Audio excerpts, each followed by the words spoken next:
Монголчуудтай өдрийн мэнд төргийа. Зөвхөн даргын санаачилсан хуулийг бас дэмжиж байгаа. Зарчмын хувьд бол зөв санал гэж би харж байгаа. Гэхдээ яг сайн зориг гишүүний хэлсэнтэй ер нь парламент гэдэг чинь өөрөө нэгдүгээр зөвшөлдсөх, хоёрдугаарт мэтгэлцэх гэсэн нэг юм хоёр зарчимдаар тулж байгаа. Тэгэхээр бид нар өөрөө энэ ямар нэгэн байдлаар олонх цөөнх гэдэг байдлаар аль нэгнийхээ эрхийг хязгаарлах нь өөрөө бас буруу юм аа. Энэ өөрөө үндсэн хуулийн зөрчил рүү дагуулж магадгүй гэж харж байгаа учраас би бол хилцсхийг дэмжиж тэгээд тэрний дараа одоо ажлын хэсэг байгуулаад тэн дээр одоо яг одоо миний хувь гишүүний бодол бол сонсгол санаачилсан улсын хурлын гишүүн тухайн сонсголоо даргалдаг байвал их зөв юм байна гэж би бодож байгаа. Яагаад тэгэхээр тэр санаачилж байгаа гишүүн өөрөө бүх агуулга бүтээц одоо олон зүйлүүдээ асуудлуудаа мэдж байгаа. Дээр нь өнөөдрийн 126 гишүүний хинж өнөөдөр энэ сонсголыг санаачлах эрх нь байж байгаа учраас энэ дээр бас нэг уян хатан явах нь зөв юм болов уу гэсэн бодол байна. За хэлцэх судлаас гадна манай Сайнхүүгийн Ганбаатар гишүүнтэй холбоотой асуудал байна. Жохо шүүмжлэлтэй хандхаас өөр одоо аргагүй байдал үүсэж байна. Өнөөдөр энэ хууль нээлтийн мөрдөн шалгах, хэн шалгах энэ чиг үүрэгт одоо улсын хурлын гишүүн, парламентын гишүүн өнөөдөр нөлөөлөх юм нөхцөл байдал үүссэн байна. Аль аль талаас нь харж үзлээ. Мэдээж өнөөдөр парламентын гишүүний эрх үүргийг бодлого яах вэ гэтэл өнөөдөр нөхцөл байдал бол эсэргээрээ байна. Дээр нь өнөөдөр энэ төрийн тэргүүн лөө их субъектив байдлаар хандж байгаа.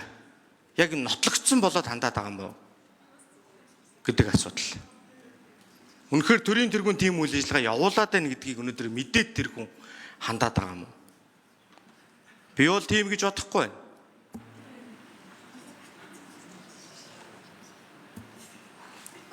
Өнөөдөр Монгол улсын парламентын гишүүн ийм ёс зүйгүй байдал гаргаж байгаа нөөрөө надад ч жоо харамсалтай санагдаж байгаа. Монгол төр Монгол улсын парламент гэдэг бол нэг эрх үүрэг дотор нэг эрх ашиг дотор явж явах хэрэгтэй гэж би хөөнийхөө хувьд боддог.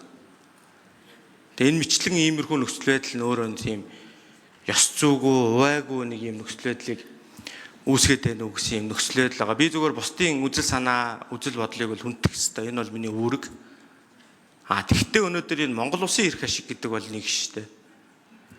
Энийг нэг нөхөр ингээд нэг янз бүрийн байдлаар буруу зуруу лайв хийгээд ингээд буснуулаад алдагдуулаад байх нь өөрөө ер нь хэр зохимжтой. Би одоо тэр нотлсон болоод өнөөдөр нэр усын дуудаж агаад төрийн тэргүүний нэр усыг дуудаж агаад хэвлийн хурал хийгээд лайв хийгээд байна гэж ойлгоод байгаа шүү дээ. Тэгээ тэр өөрт нь ямар ч хамааралгүй хүний гэрт нь хэн шалгах ажиллагаа явуулах гэж хахад тэрнийг нь улсын хурлын гишүүний бүрэн эрхийг ашиглаж зогсоож идэг. Тэгээ олон нийтийг ингээд буруу зүйлүүд төрхирж байгаа нь өөрөө энэ нийгмийг буруу зүйлүүд төрхрээд байгаа л юм нөхцөл байдал ажиглагдаад байгаа юм л та. Тэгээ энийг л одоо цаашид байж болохгүй. Би Ганбаатар гэдэг үнийг бол хувь хүнийхээ хувьд бас хүндлээ дэмжиж явдгийн олон жилийн бас Монгол улсын төрд байсан хүн гэдэг бол. Гэхдээ ийм ёс зүйн үйл нь бол ямар нэгэн байдлаар бол хаацаач хамгаалах бол боломж байхгүй. Хэн нэгнийг хамгаалаад байгаа юм биш. Бид бүгд өнөөдөр парламентаараа Монгол улсын эрх ашигыг хангаж хамгаалах үүрэгтэй гэдэг л ийм зарчим дээр би энэ үгийг бас энэ хариуцлагатай энэ дээрээс хэлье гэж бодож байна. За баярлалаа.